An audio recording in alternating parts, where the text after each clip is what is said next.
Hello everyone, this is Warhawk Beyond 2040 and welcome to another edition of the movie review series.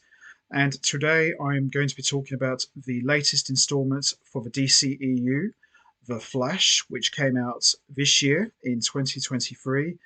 And with this movie having been out for a little while now, I kind of wanted to wait until the dust had settled, and I thought I would take this great opportunity to talk about The Flash and give my thoughts and opinions on what is now considered to be the final DCEU movie, having after being rebooted and now referred to as the DCU, thanks to James Gunn taking over the entire cinematic franchise.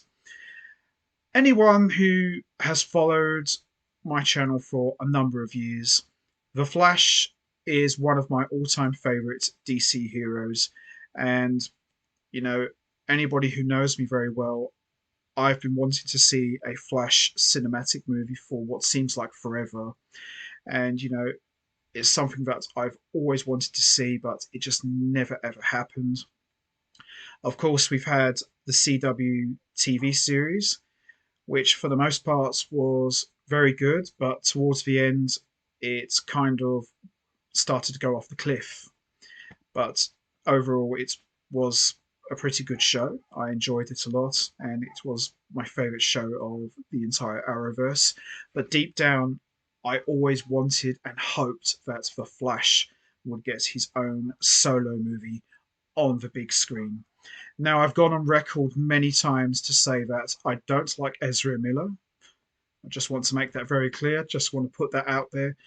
I'm not a fan of Ezra Miller. I, for a number of reasons. And this movie, it should have come out, I think, like 4 or 5 years ago, because there's been a lot of controversy around this movie, mainly around the lead actor himself, Ezra Miller. But after having seen The Flash, I can honestly tell you that this movie was a lot better than I expected. It actually turned out to be very good. I went into this movie with zero expectations, which is kind of strange to say, especially as I've said for so many years that I've always wanted to see Flash have his own big screen outing in his own solo movie. But this movie actually turned out to be a lot better than I thought. I actually really enjoyed it.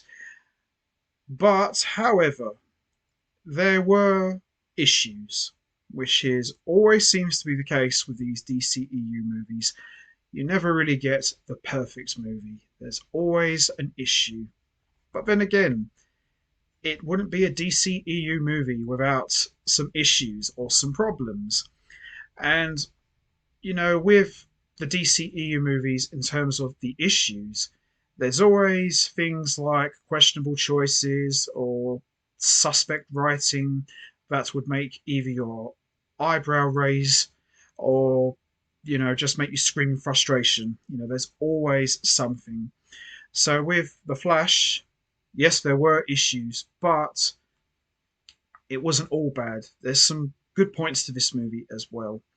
Now, a lot of the Flash movie takes inspiration from the Flashpoint story arc, and of course, the animated movie, The Flashpoint Paradox, which was credited as a Justice League movie.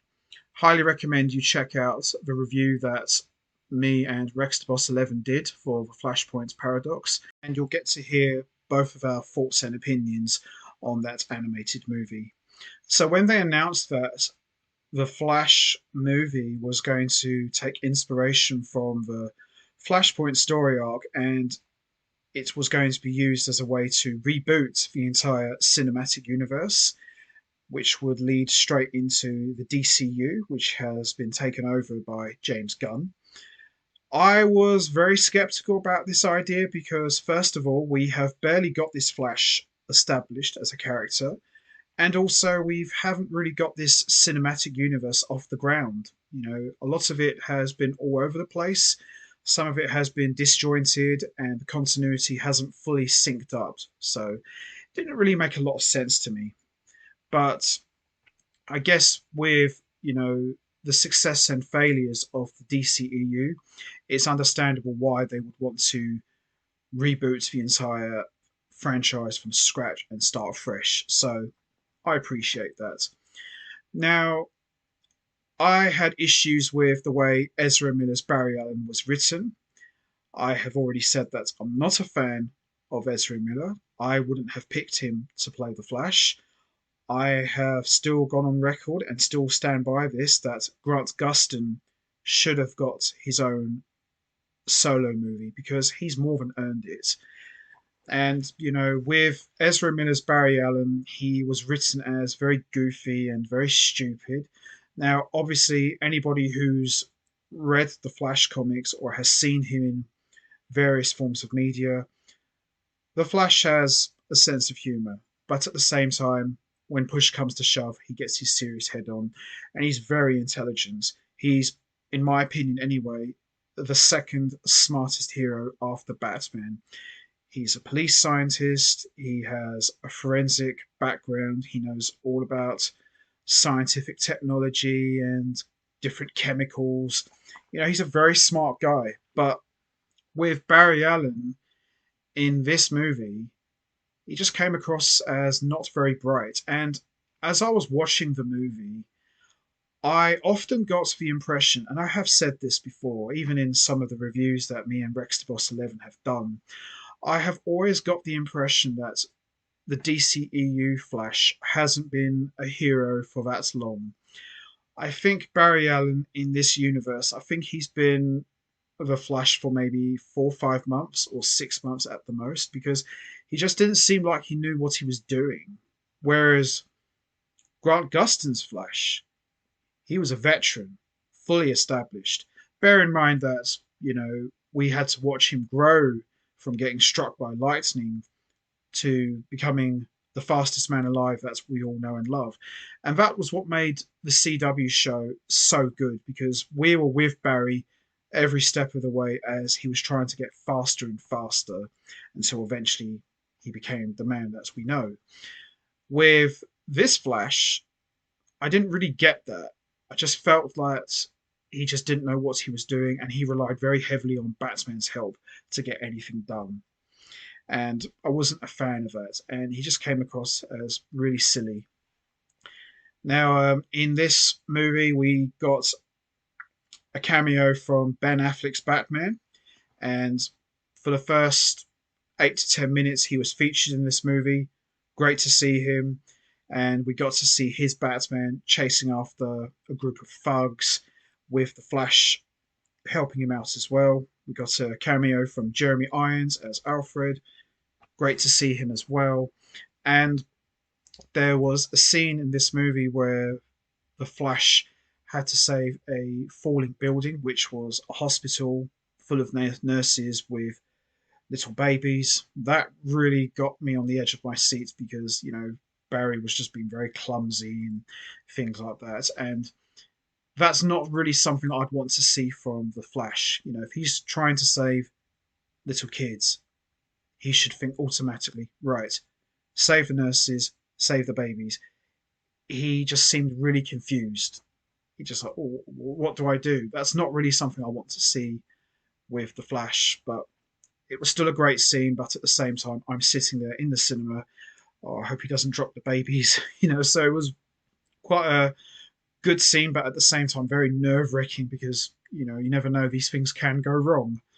So that was a good scene as well. We were also treated to a cameo from Gal Gadot as Wonder Woman, which was a real surprise because I wasn't really expecting to see her in this movie. I had heard rumors that they cut her scenes out of the movie. She wasn't going to be part of it. But it was a nice treat to see her. And, we saw Batman holding the lasso of truth and he was basically just giving himself away. That was kind of funny. But at the same time, you still kind of want Batman to be more serious. But it was still fun. It was still a fun scene. And it looks like it could possibly be Gal Gadot's final appearance in a DCEU movie as it stands. So Ben Affleck was in the Flash movie for a total of 8 to 10 minutes, which was fine. And we got a nice heart-to-heart scene with Bruce Wayne and Barry Allen. Barry wants to go back in time, change the past, and save his mother. Because, as we all know, Barry's dad is locked up in prison for a crime he didn't commit, and he's essentially been accused of murdering his own wife slash Barry's mother. And we see Bruce giving Barry a pep talk saying, "You could go back to the past and you don't know what could happen." And Barry went on to say, "Yeah, but I can save my mother, Bruce. I could save your parents. I could save everyone." And Bruce, with a smirk, saying, "You could, but you could ultimately destroy everything."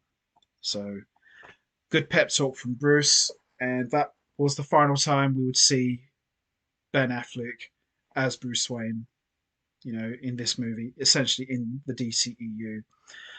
We were treated to a cameo from Iris West. Yeah, Iris West, she didn't really add a lot to the plot. I think she had essentially two scenes, and she was played by Carissy Clemens. She's a decent enough actress, but she's no Candice Patton. I'm not being disrespectful. She's not bad looking, but she's no Candice Patton. I just want to make that very clear. And really and truly, she didn't really add much to the plot, as I said. You know, it was one of those moments, if I blinked, I would have missed her completely. She just didn't really add much to the storyline. So we see Barry run back in time to the night that his mother was murdered. Now, this is where another issue comes up for me because we never really learned who actually murdered Barry's mum. Now, in the TV series, we all know that it was the Reverse Flash, aka Eobard Thawne slash Harrison Wells. In this movie, we never really got any idea or clue who actually killed Barry's mother. And that kind of bothered me because I would have thought the whole point of going back in time was to stop the guy killing his mother. Didn't get that here. Bit bummed out about that. So Barry essentially changes the past, rewrites history, and breaks the timeline. And this was one of the moments where Ezra Miller kind of won me over with this performance. He essentially played two versions of Barry Allen. He played the regular Barry Allen that we know, and he played the alternate Barry Allen, where he was essentially still a high school kid. So I thought that was some great acting from Ezra Miller. Still not a fan of him, though. Just want to make that clear. Still not a fan, but I thought this was a great scene. And Barry Allen, thanks to rewriting the past, he's essentially lost his speed. So he's no longer the Flash. All metahumans have been wiped out from existence, and we are treated to a revisiting of the events of Black Zero from Man of Steel, which we'll get into as we go along here. So Barry is trying to find Batman and get his help to try and save the world. You know what's coming next. Let's not waste any time. Let's get straight into the meat and potatoes. Michael Keaton as Batman slash Bruce Wayne. First time he's put on the cape and cowl in 31 years. And I can honestly tell you, it was worth the wait. Michael Keaton delivered a fantastic performance, as you'd expect. He didn't miss a beat. He's kept himself in fantastic shape. And minus the grey hair, Michael Keaton looks amazing. He absolutely kicked ass in this movie, as I would expect. It's Michael Keaton, one of the best actors in the world, and considered by many to be the greatest live action portrayal of Batman. You'll get no argument from me about that. Ben Affleck's the best Batman in terms of comic book accuracy, but Michael Keaton, he's iconic. Just like Christopher Reeve is the iconic Superman, Michael Keaton is the iconic Batman. There's no question about it. And, Christian Bale probably might be the better actor of these three, but Michael Keaton's the man, and it was great to see him. And it's interesting in this movie the reason why he stopped being Batman. He explains that Gotham no longer needed Batman, so I found that very interesting. And I like the scene where he's explaining to both Barry Allens about the concept of the multiverse with the bowl of spaghetti. I thought that was quite funny, and seeing Michael Keaton as Bruce Wayne with big long grey hair and his great big long grey humongous beard. It's kind of what I expected, really. Just Bruce Wayne, or at least in this timeline, living as a hermit, like a reclusive figure. So those were some great scenes, and Michael Keaton, as I said, hadn't lost a step. He hasn't missed a single beat. It was like him putting the bat suit on again was like he just put it on yesterday. He just was absolutely phenomenal, and he still got it, still kept that classic magic that we know and love from the first two Batman movies. He was a little bit more chattier, maybe not as much as the other two Batman films, but he was a little bit more chattier than normal, which is what I kind of expected because this is such a big story arc. And he played a big part in this, and for me, he was definitely the highlight of this Flash movie. And it's interesting because when they were showing the Flash trailers, they were promoting the hell out of Michael Keaton, and rightly so. It's a big deal, Michael Keaton returning to the role of Batman. But at the same time, it was almost like Ezra Miller didn't matter. He didn't really exist. Yes, it was the Flash's name at the top. Ezra Miller is in the lead role, but all eyes were on Michael Keaton. So I kind of got the sense that they were using Michael Keaton's legendary aura of Batman to really sell this movie, which I understand that. It's a big deal. Maybe Michael Keaton should have got his own Batman movie. Maybe he should have got a third one, maybe a Batman Beyond type of movie, but it is what it is.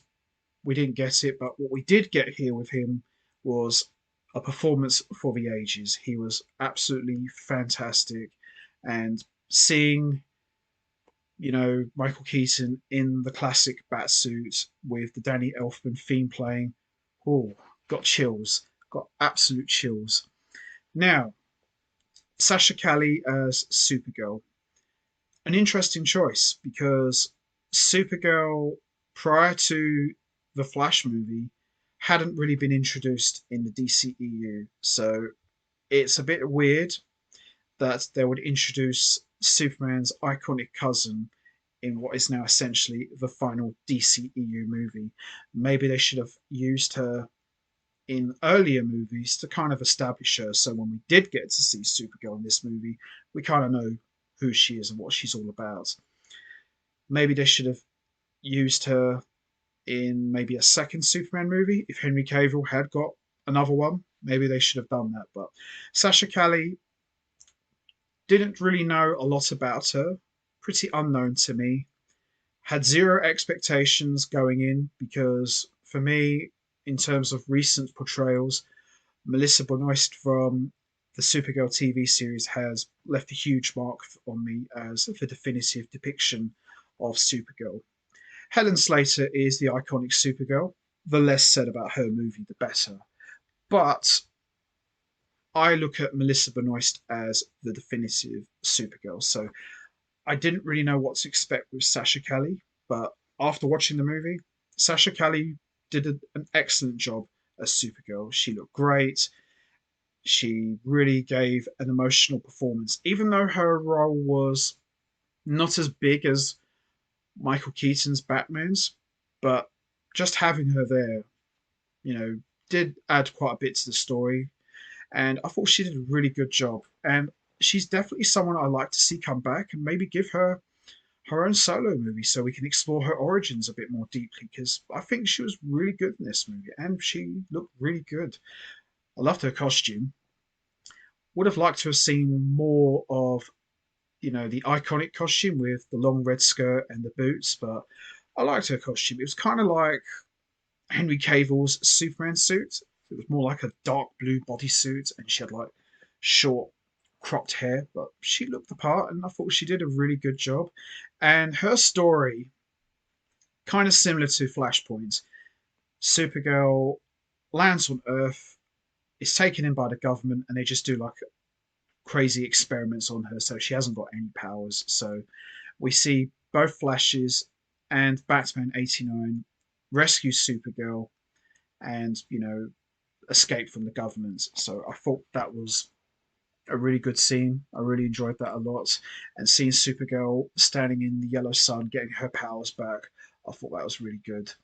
Now, we also saw the return of Michael Shannon as General Zod.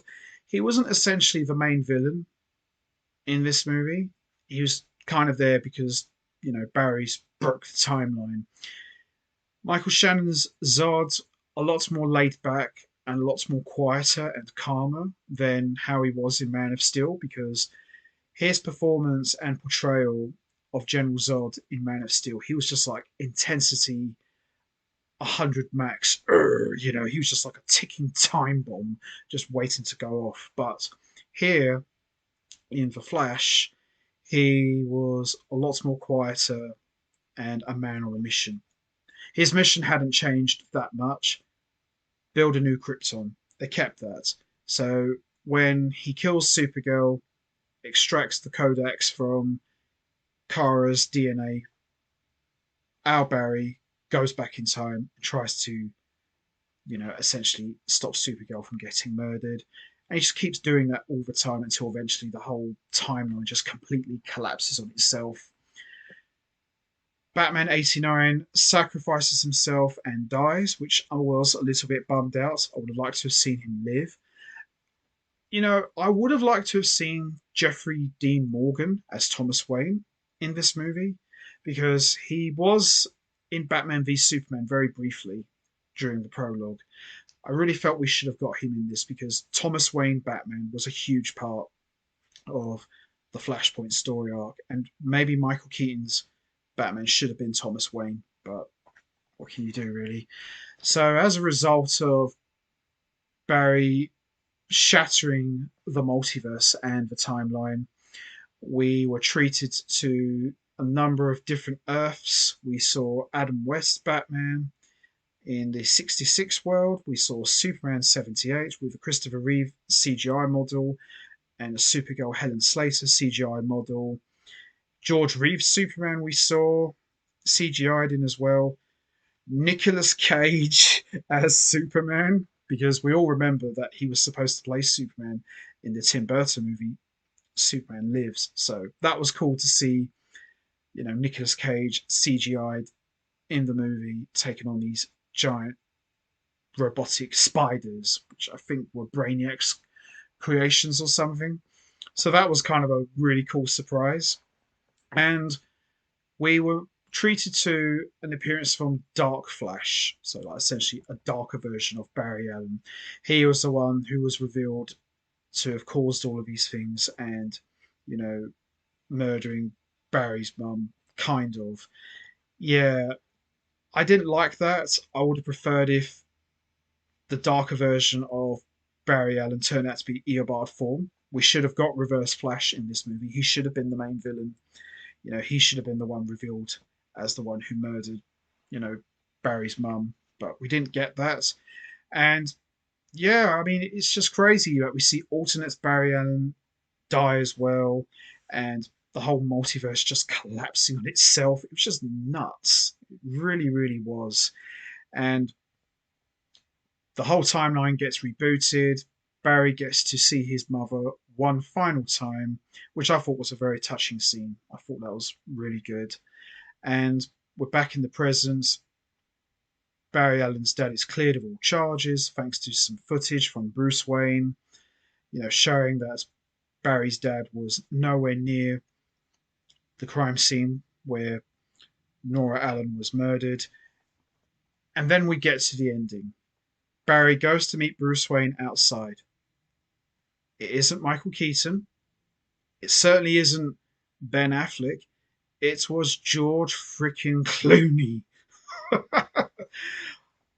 Quite possibly the biggest OMG moment of the entire movie because one, I didn't expect to see George Clooney in this movie. Two, I thought George Clooney had pretty much washed his hands of DC movies. So to see him at the end as Bruce Wayne was just crazy. At the same time, it made no sense. I'm sorry. It just made no sense.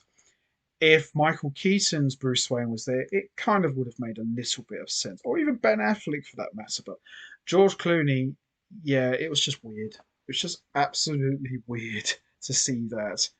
But I like that this movie had quite a few nice surprises. And, it was just crazy. It was a hell of a roller coaster ride, to say the very least. And for the most part, even though I had some issues with this movie and the ending as well, this was still highly watchable and very enjoyable. And could it have been a lot better? Well, of course, it could have been a lot better, but what we did get was decent. Do I still like Ezra Miller after this movie? No, and never will. I still stand by that. Grant Gustin should have been in this movie. We should have got a Grant Gustin cameo in this movie, especially the fact that Ezra Miller already appeared in the Arrowverse during the Crisis on Infinite Earths crossover event.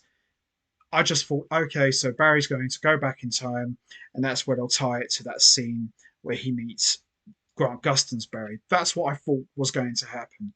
It just would have been nice to have had Grant Gustin have a cameo in the DCEU just to say, okay, I appeared in your movie after you appeared in my show, so we're even. We'll call it quits. Huge, huge missed opportunity. No Henry Cavill as Superman, another huge missed opportunity. We should have got a cameo from him. But aside from those issues, this was still a decent movie, and I really enjoyed it a lot. However, this movie should have come out like 4 or 5 years ago. We should have at least had this as maybe the third movie. We should have had a Flash trilogy by now. But it is what it is. So, my overall rating for this movie, I am going to give this movie an honest 8 out of 10. Still very good, still had some issues, could have been a lot better. The writing for Ezra Miller could have been so much better. Just came across as very silly, but the scenes he had were actually a lot better than I thought. Michael Keaton was without a doubt the highlight of the entire movie. He was fantastic as Batman, and I hope we get to see him again. If we don't, then I'm pleased with what we got. Sasha Cali was great as Supergirl. Great to see Ben Affleck and Gal Gadot and Jeremy Irons as Batman, Wonder Woman, and Alfred, respectively. But yeah, I really enjoyed this movie a lot. So, as I said, I'm giving this 8 out of 10. It was actually really good. And in terms of where do we go from here? Well, the DCEU is pretty much declared dead. So we've got the DCU now going forward, and the first movie to kick off the new cinematic universe is going to be Blue Beetle. And we also know that Aquaman is coming up at the end of the year. I don't know how exactly they're going to tie that with this movie or how they're going to address it. We did also get a cameo from Aquaman in this movie with Barry and him having a few beers talking about going back in time. So we kind of got that here. So we got a nice cameo from Jason Momoa. So that was cool to see him as Aquaman. But yeah, overall, this was very enjoyable. Still had some issues. Could have been a lot better, but I liked it for what it was. It actually turned out to be a lot better than I expected it to be. So that's going to be it from me. I'm going to wrap this up now. What was your thoughts on the way The Flash ended? Did you enjoy it? How did you react to seeing George Clooney as Bruce Wayne again? Were you shocked? Do you think this was a one time appearance, or do you think we'll see George Clooney's Bruce Wayne again? What's your thoughts on The Flash? Did you enjoy it? What was your thoughts on Michael Keaton's performance as Batman? Did you enjoy seeing him? What did you think of Sasha Cali as Supergirl? Do you think she did a good job? Would you like to see her again? Maybe have her own solo movie? What did you think of the cameos from Ben Affleck's Batman, Gal Gadot's Wonder Woman, and Jeremy Irons' Alfred? Did you enjoy seeing them? What did you think of Ezra Miller's performance as the Flash slash Barry Allen? Do you think he was good in this movie, or do you think he could have been better in terms of the writing? And also, how did you feel about seeing Michael Shannon's Zod again? Do you think he was good as General Zod the second time round, or do you think he was still better the first time round? You know what to do, guys. Hit the like button, hit the subscribe button, leave your thoughts and comments down below, and I will see all of you next time. So until then, take care, everybody, and stay safe. And once again, as always, much appreciated. Thanks for listening.